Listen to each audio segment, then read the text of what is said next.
184 میں اللہ نے فرما کہا فمن تطوع خیرا فهو خیر له، کہ اللہ فرماتا کہتا ہے اور جو شخص اپنی خوشی سے زیادہ بھلائی کرے تو اس کے لیے بہتر ہے۔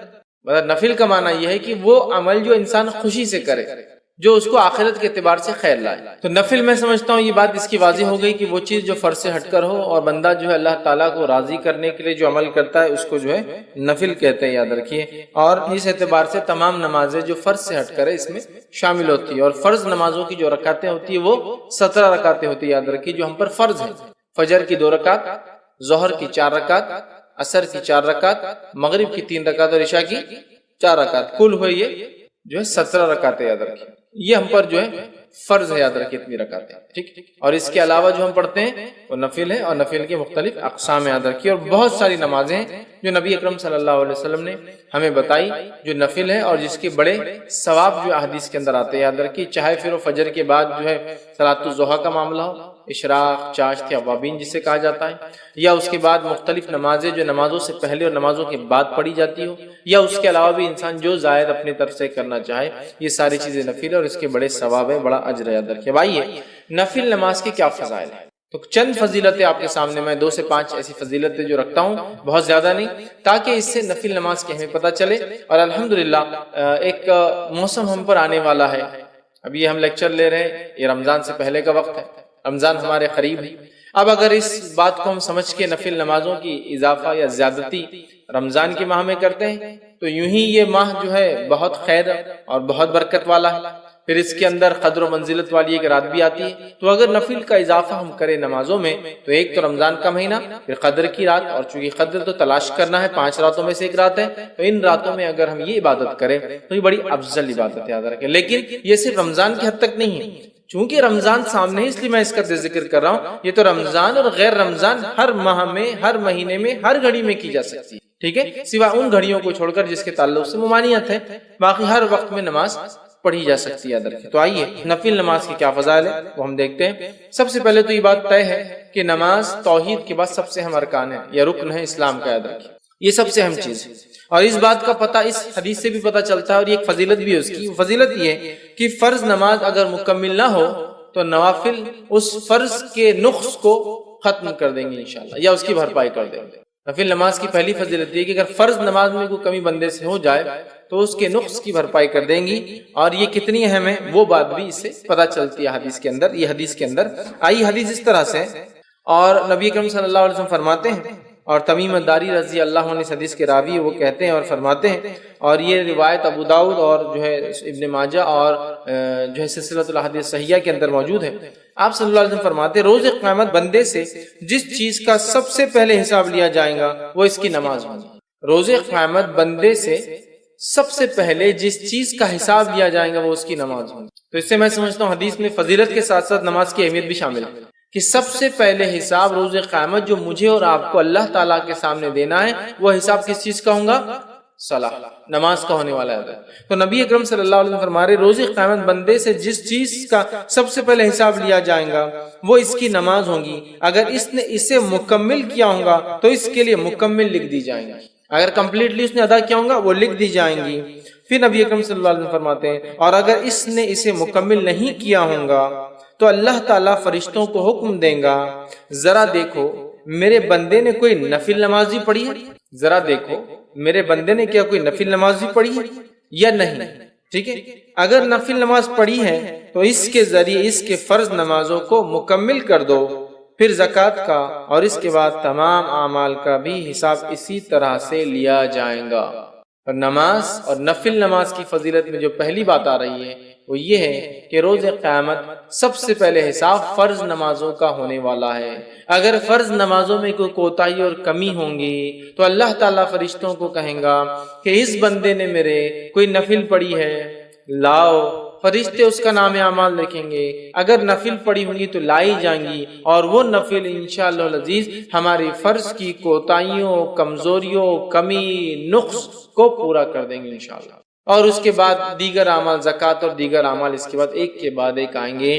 تو یہاں میں سمجھتا ہوں اس حدیث سے یہ بات تو واضح ہوگی نماز کی کیا اہمیت ہے، اور یہ بات بھی بالکل میں سمجھتا ہوں کلیئر ہو گئی کہ نفل نماز کی کیا اہمیت ہے۔ دونوں باتیں ایک حدیث میں ایک ساتھ آ گئی۔ سب سے پہلے حساب، جیسا کہ ہم جانتے ہیں یہ اللہ کے حقوق میں سب سے پہلا حساب نماز کا ہے، لیکن بندوں کے حقوق میں سب سے پہلے کس چیز کا حساب ہوگا پتا ہے آپ کو؟ بندوں کے حقوق میں سب سے پہلے حساب خون کا ہوگا، کسی کا ناحق خون تو نہیں بہانا۔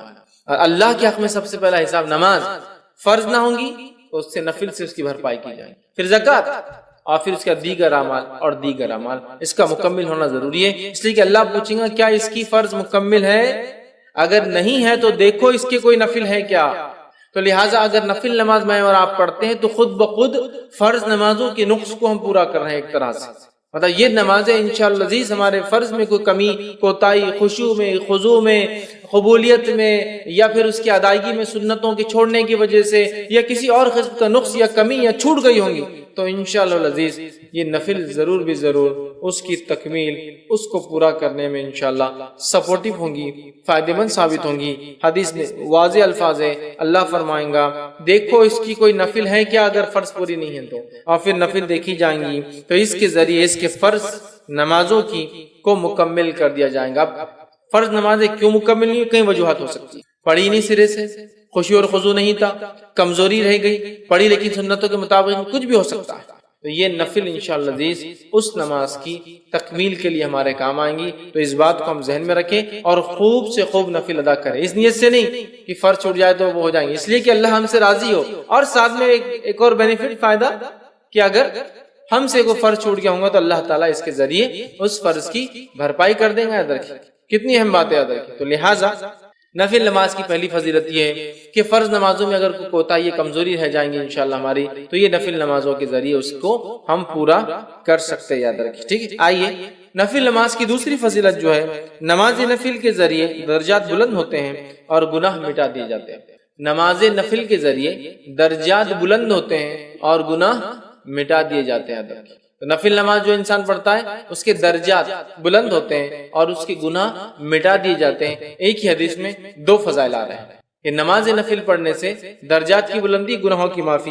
آئیے حدیث اس طرح سے، نبی اکرم صلی اللہ علیہ وسلم فرماتے ہیں، صوبان رضی اللہ عنہ اس کے راوی وہ کہتے ہیں کہ رسول اکرم صلی اللہ علیہ وسلم فرمایا اور کہا، ٹھیک ہے، اور یہ ابن ماجہ کی روایت ہے، تم زیادہ سے زیادہ سجدے کیا کرو، کیونکہ تم اللہ تعالیٰ کی رضا کے لیے ایک سجدہ کرو گے تو وہ اس کے بدلے تمہارے ایک درجے کو بلند کرے گا اور تمہارے ایک گناہ کو مٹا دے گا۔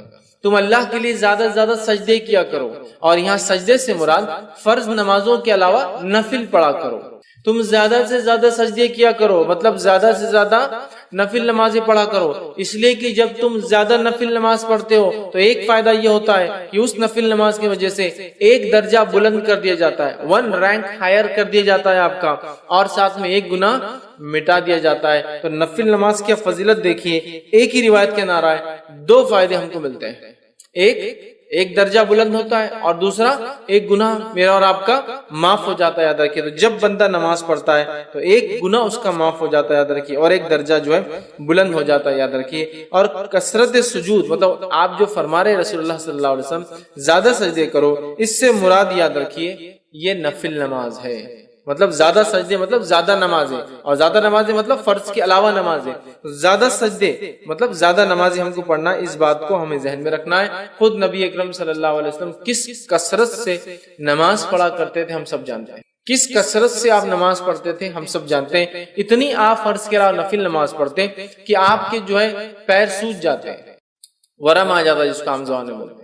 اتنی کثرت سے آپ نماز ادا کرتے کہ آپ کے پیر پھٹ جاتے، مطلب کھڑے رہنے کی وجہ سے۔ آپ اتنی کثرت سے نفل نماز پڑھتے کہ رات بھر آپ کبھی جاگتے۔ آپ اتنی کثرت سے نفل نماز پڑھتے، اتنی لمبی پڑھتے کہ کچھ روایتوں میں آتا آپ سورۃ البقرہ، سورہ آل عمران اور سورہ نساء 3 سورتیں ایک نماز میں پڑھ لیتے، سمجھ رہے؟ آخر عمر میں نبی اکرم صلی اللہ علیہ وسلم کے تعلق سے عائشہ فرماتی آپ اس کثرت سے نماز کے عادی تھے کہ آخر عمر میں بھی آپ نماز پڑھتے، چونکہ کھڑے ہونے کی طاقت نہیں تھی تو آپ بیٹھ کر نماز پڑھا کرتے، مطلب نبی اکرم صلی اللہ علیہ وسلم کھڑے رہ کر ہی نماز پڑھتے، لیکن جب آخری وقت تھا آپ بوڑھے ہو گئے تو رات میں جب آپ نفل پڑھتے تھے تو بیٹھ کر پڑھا کرتے تھے، اس لیے کھڑے رہنے کی آپ میں طاقت نہیں تھی۔ اس چیز کو بھی سمجھنا چاہیے کہ اللہ کے رسول صلی اللہ علیہ وسلم کس کثرت سے نفل پڑھتے تھے۔ بہرحال یہاں فرما رہے ہیں نفل نماز پڑھنے کا پہلا فائدہ یہ ہے کہ ہمارا ایک درجہ بلند ہو جاتا ہے، اور دوسرا فائدہ یہ کہ ایک گناہ ہمارا مٹا دیا تھا، ڈبل بینیفٹ، ایک تو درجہ بلند ہو رہا اور ایک جو درجہ نیچے لے جانے کی چیزیں گناہ وہ بھی معاف ہو رہا ہے نا. تو ایک طرح دیکھا تو ڈبل درجے بلند ہو رہے ہیں. ایک تو آلریڈی درجہ بلند، پھر گناہ معاف ہونے سے بھی ظاہر سی بات ہے آدمی کا درجہ بلند ہوتا ہے. تو دو فائدے ہو جا رہے دیکھیے ایک عمل کرنے سے. تو ہمیں چاہیے ہم کثرت سے نفل نمازوں میں اضافہ کریں، جب ہو سکتا ہے پڑھے. بہت ساری نفل تو بالکل طے ہے، پتہ ہے، نبی اکرم صلی اللہ علیہ وسلم پابندی سے اس کو کیا ہے، جیسا کہ تہجد کی نماز کا پڑھنا ہے نا. اس کے علاوہ رات میں نمازیں آپ پڑھا کرتے تھے، بلکہ ایک راوی کہتے ہیں جب رات میں دیکھو نبی اکرم صلی اللہ علیہ وسلم کو نماز پڑھتے ہوئے دیکھا گیا، عشاء کے بعد، رات کے بیچ میں اور فجر سے پہلے. مطلب ساری رات نبی اکرم صلی اللہ علیہ وسلم نماز الگ الگ وقتوں میں آپ پڑھتے رہے. کچھ محدثین لکھتے ہیں اس کا معنی ہے کہ اللہ کے رسول صلی اللہ علیہ وسلم تہجد ایک وقت میں نہیں پڑھتے تھے، مختلف اوقات میں رات کے پڑھتے تھے. آپ سمجھ رہا، ہر وقت دیکھا گیا آپ کو نماز پڑھتے. ہم بھی کوشش کریں نماز پڑھیں، اس سے ہمارے انشاءاللہ درجے بلند ہوں گے اور گناہ ہمارے معاف ہوں گے. تیسری چیز نفل نماز کی جو فضیلت اور فائدہ وہ یہ ہے کہ کثرت نفل نبی اکرم صلی اللہ علیہ وسلم کے ساتھ جنت میں داخل ہونے کی وجہ بنے گا. سبحان اللہ. کثرت نفل نماز کو زیادہ پڑھنا نبی اکرم صلی اللہ علیہ وسلم کے ساتھ جنت میں داخل ہونے کا سبب یا وجہ بنے گا. کتنی بڑی بات ہے. آئیے حدیث اس طرح سے ربیع بن کعب اسلمی رضی اللہ عنہ فرماتے اور کہتے ہیں، یہ صحیح مسلم کی روایت ہے، آپ نے فرمایا اور کہا کہ ایک مرتبہ وہ رسول اکرم صلی اللہ علیہ وسلم کے ساتھ خدمت میں تھے رات میں، اور نبی اکرم صلی اللہ علیہ وسلم جب رات میں اٹھے تو اس رات آپ نے وضو کا انتظام کیا رسول اللہ صلی اللہ علیہ وسلم کے، اور جو چیزیں اللہ کے رسول صلی اللہ علیہ وسلم کو لگتی تھی وہ ساری چیزوں کا انتظام کیا. تب نبی اکرم صلی اللہ علیہ وسلم نے ان سے ایک سوال کیا، اور سوال کر کے یہ کہا اور فرمایا اللہ کے رسول نے کہ سوال کرو. میں نے کہا، مطلب آپ صلی اللہ علیہ وسلم سے کہا سوال کرو مجھ سے. وہ رات میں اٹھتے تھے، نبی اکرم صلی اللہ علیہ وسلم کی خدمت کرتے تھے. ایک رات جب انہوں نے پانی وضو کا تیار کیا، نبی اکرم صلی اللہ علیہ وسلم کی ضرورت کی چیزیں تیار کی، تب نبی اکرم صلی اللہ علیہ وسلم نے ان سے کہا سوال کرو، سوال کرو مجھ سے، کچھ مانگو مجھ سے، کچھ کیا چاہتے ہو تاکہ میں تمہارے لیے دعا کروں. تو انہوں نے کہا اور کہا کہ میں آپ صلی اللہ علیہ وسلم سے اس بات کا سوال کرتا ہوں، میں جنت میں آپ کے ساتھ داخل ہوں. تو میرا سوال آپ سے یہ جو آپ مجھے سوال کرو، میرا سوال یہ ہے کہ میں چاہتا ہوں کہ آپ اللہ سے دعا کریں کہ میں جنت میں آپ کے ساتھ داخل. آپ صلی اللہ علیہ وسلم نے فرمایا کوئی اور سوال؟ تو انہوں نے کہا بس یہی میرا ایک سوال ہے، یہی آپ دعا کر دیجئے اللہ سے. آپ صلی اللہ علیہ وسلم نے فرمایا تم کثرت سجود کے ذریعے اپنی نفس پر میری مدد کرو. مطلب اگر تم چاہتے ہو کہ تمہاری یہ دعا قبول ہو تو تم کثرت سجود، کثرت سے نفل نماز پڑھو، تو انشاءاللہ عزیز میں تمہارے لیے پھر یہ دعا کروں گا، یا یہ نماز تمہارے لیے انشاءاللہ وسیلہ بن جائیں گی میری دعا کے ساتھ کہ تم جنت میں میرے ساتھ جاؤ. تو نبی اکرم صلی اللہ علیہ وسلم کے ساتھ جنت میں جانے کا وسیلہ اور طریقہ وہ یہ ہے کہ ہم کثرت سے سجدے کریں، اور کثرت سجود سے یہاں مراد نفل نماز میں اضافہ ہے. سمجھ رہا؟ کثرت سجود سے مراد نہیں کہ آپ الگ سے سجدے کریں نماز کے، نماز سے الگ بھی سجدے ہوتے ہیں، سجدہ تلاوت ہوتا ہے، سجدہ شکر ہوتا ہے، لیکن اس کے علاوہ کوئی سجدہ نہیں نماز سے ہٹ کر. ٹھیک ہے؟ تو یہاں کثرت سجود سے مانا نفل نماز پڑھو، اور نمازوں میں ظاہر سی بات ہے سجدے آتے ہیں، ہر رکعت میں دو سجدے آتے ہیں. ٹھیک ہے؟ تو کثرت سجود سے میری مدد کرو. تم چاہتے ہو، جو تم نے کہا کہ تم میرے ساتھ جنت میں جاؤ، تو پھر تم میری مدد ایسے کرو کہ میں تو دعا کروں گا تمہارے لیے، لیکن تمہیں جو عمل کرنا پڑے گا وہ عمل یہ کہ کثرت سجود. تو یہاں دیکھ رہے ہیں آپ کہ کثرت سجود مطلب نفل نماز کے اضافے کو نبی اکرم صلی اللہ علیہ وسلم نے جنت میں ساتھ جانے کی وجہ بتائی. نبی اکرم صلی اللہ علیہ وسلم کے ساتھ جنت میں جانے کی وجہ ایک یہ ہے کہ کثرت سجود، سجدے کثرت سے کرنا، تاکہ انسان کا درجہ بلند ہوتا ہے، وہ اپنے رب سے جو ہے قریب سے قریب تر ہو جاتا ہے. یاد رکھیے. ٹھیک. آئیے نفل نماز کا ایک اور فائدہ دیکھتے ہیں، وہ یہ ہے نماز نفل جو ہے سب سے افضل عمل ہے. یاد رکھیے اعمال میں اگر دیکھیں نماز نفل سب سے افضل ہے، اور یہ بات ہم سب جانتے ہیں. نفل اعمال میں سب سے افضل عمل تہجد کا پڑھنا ہے، اور وہ بھی ایک نفل ہے. رات کی نماز فرض نماز سے ہٹ کر جو بھی ہے سب نفل میں داخل ہے. سمجھ رہے ہیں بات کو؟ اور ہم جانتے ہیں کہ نفل میں سب سے افضل نفل کیا ہے؟ تہجد کی نماز ہے نا. تو نمازوں میں یا جس کو نوافل کے اندر سب سے افضل عمل کیا ہے؟ وہ نماز کا پڑھنا ہے. چونکہ نفل میں سب سے افضل نفل خود ایک نماز، یہ تہجد کی نماز. ٹھیک ہے. آئیے حدیث طرح سے ثوبان رضی اللہ عنہ فرماتے اور کہتے ہیں، ابن ماجہ کی اور سلسلۃ الاحادیث صحیحہ کی ایک روایت ہے. ثوبان رضی اللہ عنہ فرماتے اور کہتے ہیں نبی اکرم صلی اللہ علیہ وسلم نے ارشاد فرمایا کہا تم استقامت اختیار کرو اور تم ہرگز اس کی طاقت نہیں رکھو گے، اور اس بات پر یقین کر لو کہ تمہارا بہترین عمل نماز پڑھنا ہے، اور ایک سچا مومن ہمیشہ وضو کی حالت میں رہتا ہے. تمہارا سب سے بہترین عمل کیا ہے؟ نماز پڑھنا ہے. اور آپ صلی اللہ علیہ وسلم دیکھیے کیا کہا، وَاعْلَمُوا أَنَّ خَيْرَ أَعْمَالِكُمْ، اس بات کو جان لو کہ تمہارے اعمال میں سب سے خیر عمل جو ہے وہ کیا ہے؟ اعمالکم الصلاۃ و نماز. تو تمہارے عمل میں سب سے افضل عمل، سب سے خیر عمل کون سا ہے؟ وہ نماز ہے. اسی لیے میں نے کہا نوافل میں سب سے افضل نفل نماز ہے، چونکہ ہم خود جانتے ہیں تہجد سب سے افضل نفل ہے، وہ بھی ایک نماز ہے. تو ہمیں اس میں بہت بڑھ چڑھ کر حصہ لینا ہوگا. اس لیے کہ آپ صلی اللہ علیہ وسلم کیا فرما رہے ہیں کہ اور تم اس بات کو یقین کر لو کہ تمہارا بہترین عمل نماز کا پڑھنا ہے. اور پھر فرمایا ایک سچا مومن ہمیشہ وضو کی حالت میں رہتا. دو باتیں پتہ چلی، ایک تو نفل نماز کی اہمیت کہ نفل نماز کا فائدہ یہ پتہ چل رہا ہے کہ نفل نماز سب سے خیر ہے جو عمل ہم کرتے ہیں. نفل نماز سب سے خیر عمل ہے جو ہم کرتے ہیں. اور دوسرا پتہ چلا ایک سچا مومن ہمیشہ وضو کی حالت میں رہتا ہے. ہمیں چاہیے کوشش کریں ہم وضو سے رہیں. اور یاد رکھیے وضو ایک مستقل عبادت ہے. وضو ایک مستقل عبادت ہے. اس کا کیا معنی ہے؟ اس کا معنی یہ ہوا کہ وضو ہر حال میں کیا جا سکتا ہے. یہ الگ بات ہے کہ کچھ وضو سے نماز نہیں پڑھی جائیں گی کیونکہ آپ اس حالت میں ہوتے کہ نماز پڑھی جائے، کیونکہ آپ کو غسل نہیں ہے، لیکن اس حالت میں وضو کیا جائے گا کیونکہ وضو ایک مستقل عبادت ہے. اس کی دلیل نبی اکرم صلی اللہ علیہ وسلم کے تعلق سے آتا ہے کہ نبی اکرم صلی اللہ علیہ وسلم جب جنوبی حالت میں ہوتے آپ پر غسل واجب ہوتا اور اس کے بعد آپ نہاتے نہیں، لیکن صبح اٹھ کے نہانے والے ہوتے تو آپ وضو کر کے سوتے. اگر وضو خالی نماز کے لیے خاص ہوتا، الگ سے عبادت نہیں ہوتی، تو آپ صلی اللہ علیہ وسلم وضو کرنے کی کیا ضرورت ہے سونے سے. اسی طرح آپ صلی اللہ علیہ وسلم دیکھا گیا کہ آپ جنوبی حالت میں ہوتے اور کچھ کھانا پینا چاہتے تو آپ وضو کرتے اور پھر کچھ کھاتے اور پیتے. اسی طرح آپ جنوبی حالت میں ہوتے اور صبح فجر میں اٹھ کے غسل لینا چاہتے تو آپ وضو کر کر سوتے. تو جب ایک انسان کو غسل ہی نہیں ہے پھر بھی وضو کیا جا رہا ہے، اس کا مطلب وضو ایک مستقل عبادت ہے. ٹھیک ہے، تو کہا سچا مومن ہمیشہ وضو سے رہتا ہے. تو یہ ایک مومن کے سچا ہونے کی علامت ہے کہ بغیر وضو کے وہ نہیں رہتا ہے. اور باوضو رہنے کے کیا فائدے میں سمجھتا ہوں آپ سب جانتے ہیں. انشاءاللہ پھر کئی موقع ملا تو وضو کے کیا فائدے ہم دیکھیں گے، لیکن یہ بڑی اہم چیز ہے یاد رکھیے. وضو سچا مومن وضو سے رہتا ہے اور تمہارے اعمال میں خیر عمل نماز ہے. ظاہر سی بات ہے یہ نفل کی بات ہو رہی ہے. فرض تو فرضی ہے، اس کو بولنے کی ضرورت ہی نہیں. اور خیر جب یہاں کہا جا رہا تھا فرض کے بعد ہے نا، تو آپ سمجھیں گے فرض سے بھی آگے جا رہی ہے نفل. نہیں، بہت سے لوگ ایسا غلط بھی کرتے ہیں. بہت ساری باتوں کو جو حدیث میں نفل کے تعلق سے آتا ہے سمجھتے ہیں نفل اتنا آگے کہ فرض ان کو پھیکا نظر آتا ہے. ایسا نہیں ہے. یہ تمام چیزیں جو نوافل کی بات تذکرہ ہو رہا ہے یہ سب فرض کے بعد ہے. جیسا صدقات کے بڑے ثواب ہے لیکن یہ زکوٰۃ کے بعد ہے. زکوٰۃ فرض، ٹھیک ہے. عمرے کے بڑے فائدے لیکن حج کے بعد ہے. سمجھ رہا؟ تو یہ فرائض کی بات ہے. نوافل کے بڑے فائدے نماز پڑھنے کے لیکن فرض کے بعد. نہیں تو کوئی پتہ چلا فرض ہی نہیں پڑھا اور نوافل پورے ادا کرا چکے اس کو فضیلتیں پتہ چل رہی، قبول نہیں ہوں گی جب تک فرض نہیں ہوتا. ٹھیک. اسی طرح نفل کا گھر میں پڑھنا گھر میں برکت لانے کا باعث ہوتا ہے. بہت سارے لوگ بولتے ہیں تنگ دستی ہے، پریشانی ہے نا، برے حال ہے، برکت نہیں ہے، برکت چھن گئی، وقت کی برکت، کھانے کی برکت، اولاد کی برکت، ہر چیز کی برکت چھن گئی ہے. یہ چیز کی گارنٹی، یہ چیز کی گواہی تو ہم سب دیں گے.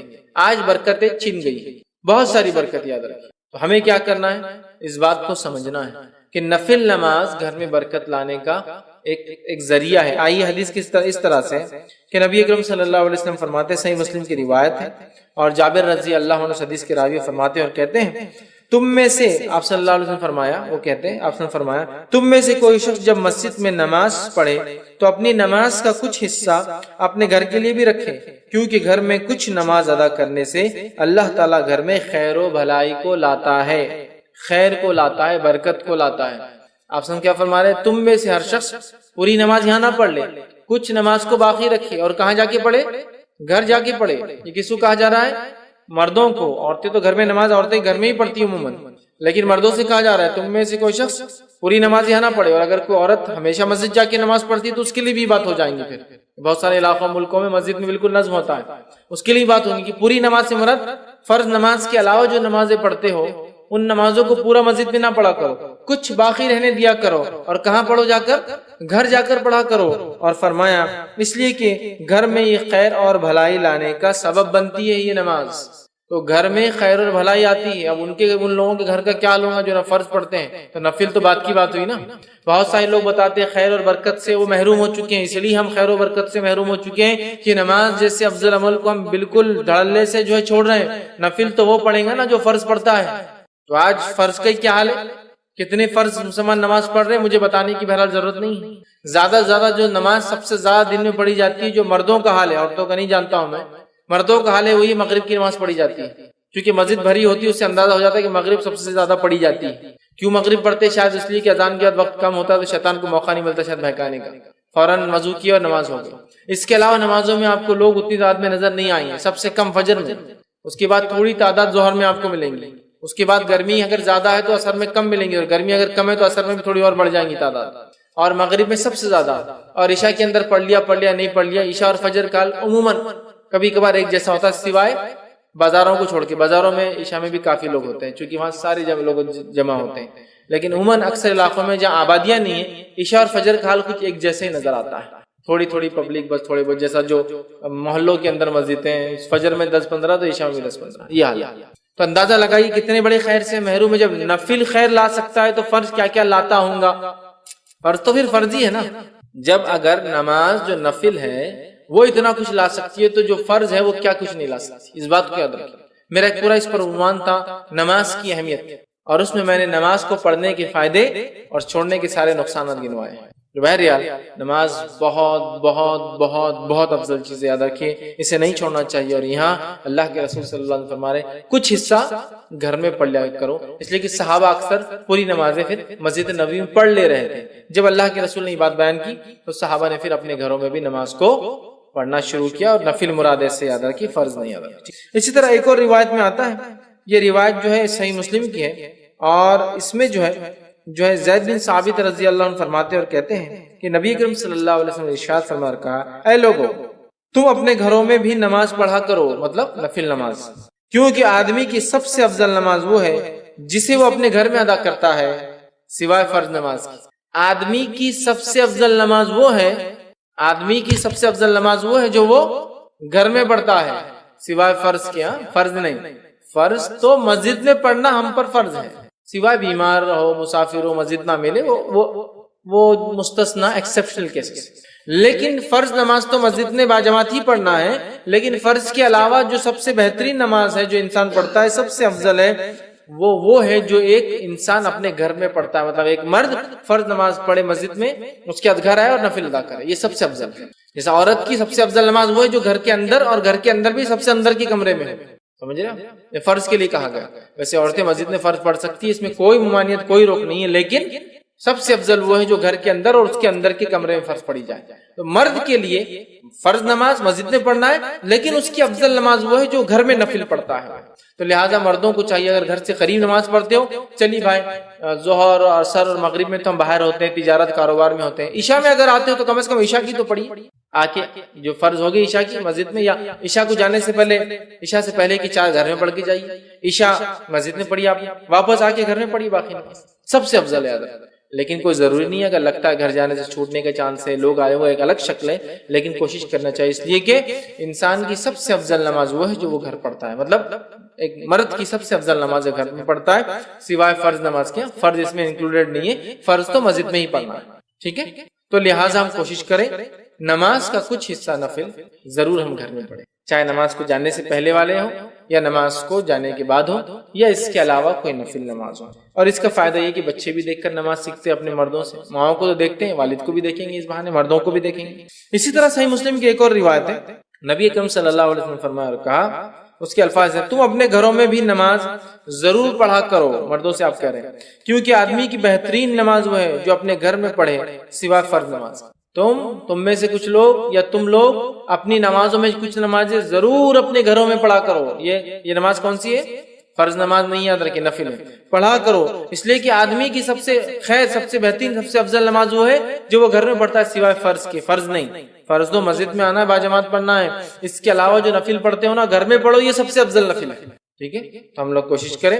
اور رسول اکرم صلی اللہ علیہ وسلم کو دیکھا بھی یہیں گئے، آپ فجر سے پہلے فجر کی 2 رکعت گھر میں پڑھتے، ماں عائشہ فرماتی ہے رضی اللہ عنہا، پھر آپ مسجد جاتے. اسی طرح آپ کے تعلق سے آتا، آپ جمعہ کے بعد گھر آتے اور 2 کر کے 4 رکعت جو ہے جمعہ کی نماز کی بعد کی نمازیں وہ ادا کرتے. تو آپ کو دیکھا گیا، خود نبی اکرم صلی اللہ علیہ وسلم گھر آ کر نفل نماز پڑھتے تھے. آپ کو دیکھا گیا، آپ کا خود کا ذاتی عمل تھا. آئیے آگے بڑھتے ہیں، نفل نماز کا اور فائدے دیکھتے ہیں. نفل عبادت کرنے سے بندے کی طرف اللہ کی محبت کھینچی چلی آتی ہے. جب یہ بندہ نفل نماز پڑھتا ہے تو اللہ کی محبت اس کی طرف کھینچے چلی آتی ہے. اور اس حدیث میں وضاحت بھی ہے، فرض کا مقام بھی بتایا جا رہا ہے لیکن نفل کے فضائل بھی بتایا جا رہا ہے نا. ورنہ اگر صرف نفل کے فضائل دیکھے تو کبھی ہوتا ہے نا، ارے فرض نہیں بھی کرے چلتا شاید. یہ جیسا کہ محرم کے 2 روزے رکھ لے تو 1 سال کے گناہ کا کفارہ ہے. ارے پھر تو 1 سال بولے تو اگلے سال کے لیے تو ابھی یہ سال کی معاف کرا لیتے، اگلے سال پھر رکھ لیں گے تو یہ سال کی معاف. تو کیا نماز نہ پڑھنے سے، فرض روزے نہ رکھنے سے، فرض نماز نہ پڑھنے کے بعد بھی کیا محرم کی 2 روزوں کا اجر و ثواب ملیں گا؟ ہرگز نہیں، ہرگز نہیں، ہے نا. ذی الحجہ کے اندر جو ہے عرفے کا روزہ 2 سال کے گناہ کا کفارہ ہے. تو کیا وہ شخص جو فرض نمازیں نہیں پڑھتا ہے، فرض روزے نہیں رکھتا ہے، فرض زکات نہیں دیتا ہے، تو کیا اس کو یہ کفارہ ہوگا 2 سال کے گناہوں کا؟ ہرگز نہیں. یہ بات میں کیوں کہہ رہا، بہت سارے لوگ نوافل کے فضائل دیکھ کر اتنے خوش ہو جاتے کہ فرض چھوڑ دیتے. تو یہ حدیث میں دونوں باتیں ایک ساتھ آ رہی ہے. آپ غور سے سنیے نفل کی اہمیت، غور سے سنیے. نبی اکرم صلی اللہ علیہ وسلم فرماتے ہیں، اور بخاری کی روایت، اللہ تعالیٰ فرماتا ہے، حدیث قدسی، اللہ تعالیٰ فرماتا ہے جو شخص میرے دوست سے دشمنی کرتا ہے میں اس کے خلاف اعلان جنگ کر دیتا ہوں. کیا فرمایا اللہ تعالیٰ؟ جو میرے دوست سے دشمنی کرتا ہے میں اس کے خلاف اعلان جنگ کر دیتا ہوں. مطلب جو اللہ کے ولی ہوتے ہیں، یقین اللہ کے ولی ہوتے ہیں، اللہ کے دوست ہوتے ہیں، یاد رکھیے اللہ کے ولی ہوتے ہیں. تو اللہ تعالیٰ فرما رہا ہے جو میرے دوست سے دشمنی کرتا ہے، اور اللہ کے دوست کون ہے؟ جو تقوی اختیار کرتے ہیں. ایمان والے ہونا پہلی شرط، وہ تقوی اختیار کرتے ہیں اور ہر کام سنت کے مطابق کرتے ہیں. ٹھیک ہے. تو بہرحال ورنہ میں اس لیے کہہ رہا ہوں اللہ کے دوست، ورنہ ہمارے پاس جو سنت کی مخالفت کرتا ہے، نماز کبھی نہیں پڑھتا، تقوی تو ہے نہیں دور دور تک، اس کو ولی مانتے ہیں. اس لیے میں وضاحت کر رہا ہوں. ایمان والا جیسا حق ہے، تقوی اختیار کرنے والا انسان اور سنت کے مطابق اعمال کرنے والا. تو بہرحال اللہ تعالیٰ فرما رہا ہے جو میرے دوست سے دشمنی کرتا ہے میں اس سے اعلان جنگ کرتا ہوں. اب اندازہ لگا، اللہ کا جو دوست ہوتا ہے اس کو اگر دنیا میں کوئی چھیڑتا ہے یا اس سے دشمنی کوئی کرتا ہے، اللہ تعالیٰ اس کے خلاف اعلان جنگ کر دیتا ہے. کیسے کرتا ہے؟ وہ جس نے دیکھا نتیجے اس کے سمجھ میں آتے ہیں. انبیاءوں کے ساتھ جس نے برا سلوک کیا ان کے نتیجے دیکھ لیجئے، صحابہ کے ساتھ جس نے برا سلوک کیا کیسی کیسی موتیں مرے ان کی زندگی دیکھ لیجئے، سلف صالحین پہ جس نے ظلم کیا ان کے زندگیوں کا مطالعہ کرے، خاص طور سے ان کی موتیں دیکھے، اور اس کے بعد معصوم مسلمانوں پہ جس نے بھی ظلم کیا ان کی زندگی کی حالت دیکھے. آپ کہیں گے واقعی میں اللہ تعالیٰ کیسا بدلہ لیتا ہے. چونکہ اللہ تعالیٰ جب دشمنی لیتا ہے اس کے خلاف تو وہ دشمنی واقع میں نبھاتا بھی ہے. سمجھ رہے آپ بات کو؟ ہر طرف سے اس کو جو ہے چت کر دیتا ہے اس دنیا کی زندگی میں. تو بہرحال اللہ تعالیٰ فرما رہا ہے جو شخص میرے دوست سے دشمنی کرتا ہے اس کے خلاف میں اعلان جنگ کرتا ہوں. تو ایک بات ہمیشہ ذہن میں رکھنی چاہیے، اللہ کے نیک بندوں کے خلاف کوئی چال نہیں چلنا چاہیے. اس لیے کہ جب ہم اللہ کے نیک بندوں کے خلاف چال چلتے ہیں در حقیقت اللہ ہمارے خلاف اعلان جنگ کر دیتا ہے. ہوتا ہے نا بہت سارے لوگ، نیک لوگ خامخواہ تنگ کرتے ہیں زمین کے معاملات میں، اس میں احتیاط کرنا چاہیے. آپ خطرناک زون میں جا رہے ہیں، آپ کو تکلیف ہو سکتی ہے. ٹھیک ہے، آگے آئیے سنیں. اللہ تعالیٰ فرماتا ہے اور میرا بندہ سب سے زیادہ میرا تقرب اس چیز کے ساتھ حاصل کرتا ہے جسے میں نے فرض کیا ہے. اللہ تعالیٰ فرما رہا ہے میرا بندہ سب سے قریب مجھ سے تب ہوتا ہے جب وہ میری فرض کردہ چیزوں کو پورا کرتا ہے. اللہ تعالیٰ فرما رہا ہے میرا بندہ میرے سب سے قریب کب آتا ہے؟ جب وہ چیز کرتا ہے جو میں نے اس پر فرض کی ہے. تو آپ فرما اللہ تعالیٰ فرمائے میرا تقرب میرا بندہ سب سے زیادہ حاصل کرتا ہے اس چیز کے ذریعے جو میں نے اس پر فرض کیا ہے، یعنی فرائض کے ساتھ میرا تقرب حاصل کرنا ہی مجھ سے سب سے زیادہ مطلب فرائض کے ذریعے میرا تقرب حاصل کرنا یہ مجھے سب سے زیادہ پسند اللہ اعلان کر رہا ہے. آگے آئیے پھر اللہ تعالیٰ فرما رہا ہے حدیث قدسی ہے اور میرا بندہ نوافل کے ذریعے میرا تقرب حاصل کرتا ہے فرض سے سب سے زیادہ، فرض سے سب سے زیادہ، لیکن نوافل سے بھی کرتا ہے فرض کے بعد. مطلب فرض جو ادا کرتا ہے اس کی نفل قبول ہوتی ہے، بات بھی یاد رکھیں. پھر اللہ فرماتا ہے پھر جب اور میرا بندہ نوافل کے ذریعے میرا قرب تقرب حاصل کرتا رہتا ہے یہاں تک کہ میں اس سے محبت کر لیتا ہوں. میرا بندہ پہلے تو فرض کرتا ہے، میرا تقرب حاصل کر لیتا ہے، چونکہ فرض سے ہی میں سب سے زیادہ قریب ہوتا ہوں بندوں کی، یہ مجھے سب سے زیادہ محبوب ہے.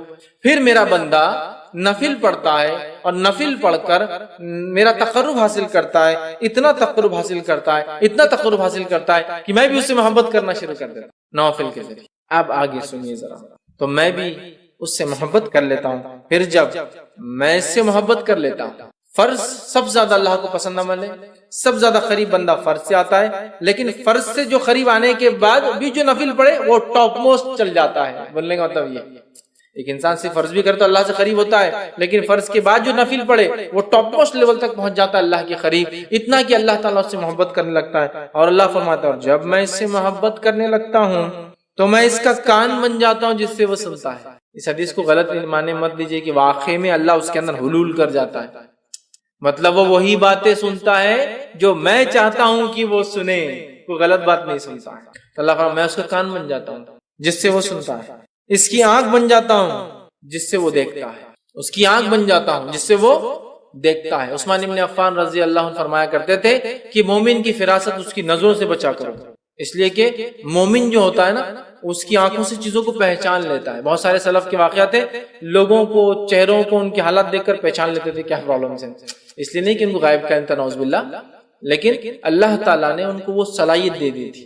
ہوتا ہے نا لوگ بولتے رہے ایک ڈاکٹر ہے ہاتھ لگا دے تشخیص کر لیتا ہے، چہرہ دیکھتے انہوں نے پہچان لیا کیا ہوگا، یا سوال کرتے دیکھو جواب وہی آیا جو سوال تھا، حالانکہ اس میں یہ بات نہیں کہی گئی تھی۔ یہ ساری چیزیں ہوتی ہیں، ٹھیک ہے۔ تو یہاں دیکھیے اللہ کے رسول صلی اللہ علیہ وسلم کیا فرما رہے ہیں کہ اللہ تعالیٰ فرما رہا ہے میں اس کی آنکھ بن جاتا ہوں جس سے وہ دیکھتا ہے، اس کا ہاتھ بن جاتا ہوں جس کے ذریعے وہ پکڑتا ہے، مطلب وہی دیکھتا ہے جو اللہ چاہتا ہے، وہی سنتا ہے جو اللہ چاہتا ہے، وہی پکڑتا ہے جو اللہ چاہتا ہے۔ مطلب مومن ہر وہ کام نفل کے ذریعے اللہ سے محبت حاصل کر کے اللہ اس کے ریٹرن میں اس کو ہر وہ چیز کرواتا ہے جو اس کا رب اس سے صرف پسند کرتا ہے، اس کے علاوہ نہ کچھ سنتا ہے، نہ کچھ دیکھتا ہے، نہ کچھ پکڑتا ہے۔ تو میں اس کا ہاتھ بن جاتا ہوں جس کے ذریعے وہ پکڑتا ہے، اور اس کا پاؤں بن جاتا ہوں جس کے ذریعے وہ چلتا ہے۔ مطلب مومن چلے گا بھی تو اب سیدھے راستے پر، چونکہ اب وہ غلط راستے پر نہیں جائیں گا، چونکہ نفل کے ذریعے وہ اللہ کی محبت حاصل کر چکا ہے۔ اللہ کی محبت جو بندہ حاصل کر لیتا ہے اس کا رب کا فضل اس پہ یہ ہوتا ہے کہ ہر وہ کام کرتا ہے جو اس کا رب چاہتا ہے، اس کے علاوہ وہ کچھ نہیں کرتا۔ تو یہاں جو ہے اس سے وہ چلتا ہے، ان تمام اعضاء کو اپنی اطاعت میں لگا دیتا ہے، اور اگر وہ مجھ سے سوال کرتا ہے تو میں ضرور بھی ضرور اس کو عطا کرتا ہوں، اگر وہ مجھ سے سوال کرتا ہے تو میں ضرور بھی ضرور اس کو عطا کرتا ہوں، معلوم ضرور بھی ضرور عطا کرتا ہوں اگر وہ مجھ سے سوال کرتا ہے۔ کون سا بندہ؟ فرائض کے بعد نفل کا اہتمام کر کے رب سے محبت حاصل کر لینے والا بندہ، دیکھتا ہے تو وہی جو اس کا رب چاہتا ہے، سنتا ہے وہی جو اس کا رب چاہتا ہے، پکڑتا ہے وہی جو اس کا رب چاہتا ہے، چلتا ہے اسی راہ پر جس پہ رب چاہتا ہے، اور جب وہ مانگتا ہے تو اس کا رب اس کی جو ہے ضرور بھی ضرور اس کو عطا کر دیتا ہے۔ اور اگر وہ میری پناہ طلب کرے تو میں یقیناً اس کو پناہ دے دیتا ہوں، اور اگر وہ میری پناہ طلب کرتا ہے، دعا میں خاص دعا یاد رکھیں، پناہ مانگنا مصیبت کے وقت، تو اگر وہ میری پناہ مانگتا ہے تو میں اسے پناہ دے دیتا ہوں۔ سبحان اللہ، کتنے بڑے بڑے فضائل ہے نفل کو ادا کرنے کے، کتنے بڑے بڑے فضائل، اندازہ لگا ہے نا۔ اللہ کو سب سے زیادہ محبوب عمل لیکن کون سا ہے؟ فرض ہے، یاد رکھیے، فرض نماز، مال میں فرض عبادت زکوٰۃ ہے نا، اس کے بعد اللہ تعالیٰ نے رمضان کے 1 مہینے کے روزے، اس کے بعد حج، سب سے زیادہ محبوب عمل۔ اس کے بعد یہ کرنے کے بعد بندہ نفل کے اندر دوڑتا ہے، آگے بڑھتا ہے، فرض نماز کے بعد نفل نماز، فرض زکوٰۃ کے بعد نفلی زکوٰۃ، فرض روزوں کے بعد نفلی روزے، فرض حج کے بعد نفلی عمرے، نفلی حج بولتے ہیں اس کو حج صغیر، چھوٹا حج، وہ کرتا ہے تو اللہ سے اتنا قریب ہوتا ہے کہ اللہ محبت کرنے لگتا ہے۔ جب اللہ محبت کرنے لگتا ہے تو وہ جو دیکھتا ہے وہ جو اس کا رب چاہتا ہے، وہی سنتا ہے جو اس کا رب چاہتا ہے، وہی اس کے ہاتھ پکڑتے اس کا رب چاہتا ہے، اسی راہ پر چلتا ہے، قدم چلتے ہیں جو اس کا رب چاہتا ہے، اور پھر جب اپنے رب سے مانگتا ہے اس کا رب اس کو پورا، اس کی دعاؤں کو پورا کرتا ہے، اور جب وہ پناہ طلب کرتا ہے تو اللہ تعالیٰ اس کو پناہ عطا کر دیتا ہے۔ میں سمجھتا ہوں بہت بڑے بڑے فضائل، یہ بخاری کی روایت تھی، ہمیں پتہ چلے اس کے اندر کہ نفلی نماز کے ادا کرنے سے جو ہوتے ہیں، جس میں سب سے اہم چیز جو پتہ چلی وہ یہ ہے کہ بندہ اللہ سے قریب ہو جاتا ہے، اتنا قریب کہ ہر چیز جو اس کا رب چاہتا ہے وہی وہ کرتا ہے، اس سے ہٹ کر نہ کوئی چیز سنتا ہے، نہ دیکھتا ہے، نہ پکڑتا ہے، نہ اس راہ پر چلتا ہے۔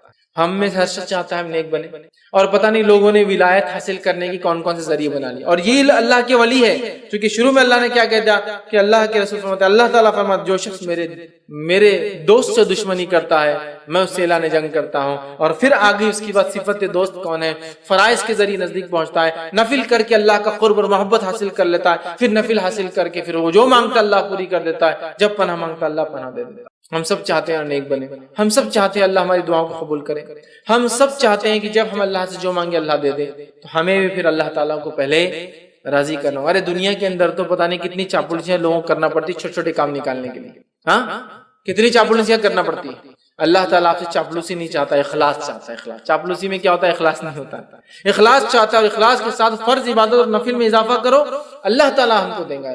بہت سے لوگ بولتے ہیں ارے یہ کیا بات ہوئی، کیا اللہ تعالیٰ دیں گا تو اس کا مطلب یہ ہے کہ ہم کوئی کوشش نہ کریں. کوشش کرنا ہے، لیکن تم لاکھ کوشش کرنے کے بعد بھی حاصل نہیں کر پاتے ہو نا چیزوں کو. لیکن جب اللہ کو ہم راضی کر لیں گے نا، تھوڑی کوششیں بڑے بڑے کام نکال دیں، تھوڑی کوششیں بڑے بڑے کام نکال دیں. اور اس کے بعد بھی اگر کوئی تکلیف آئے تو پھر وہ اللہ کی طرف سے آزمائش ہے. صبر کے ساتھ، استقامت کے ساتھ ڈٹ کر مقابلہ کیجیے. دنیا اور آخرت میں اس سے درجات بلند ہوں گے اور اجر ملے گا. سمجھ رہے ہیں بات؟ یہ بات کو سمجھنے کی ضرورت ہے، یہ بات کو سمجھنے کی ضرورت ہے. تو اللہ سے قریب ہونا ہے. دنیا میں ہم کام نکالنے کے لیے سب کچھ کرتے ہیں لوگوں سے. اگر ہم چاہتے ہیں کہ ہمارا کام عرش والا کر دے، دنیا کی ساری مصیبت، مشکلیں، پریشانی حل، اور موت کی اور موت کے بعد کی اور آخرت کی وہ تمام چیزیں، تو پھر ہم جو ہے آسمان والے کو راضی کر لے. ہو سکتا دنیا والے ناراض ہو جائے، اس سے کوئی مسئلہ نہیں، لیکن اللہ راضی ہو جائے. لیکن ہمارا معاملہ یہ ہے کہ ہم اللہ کو ناراض کرنا چاہتے ہیں اور دنیا والوں کو راضی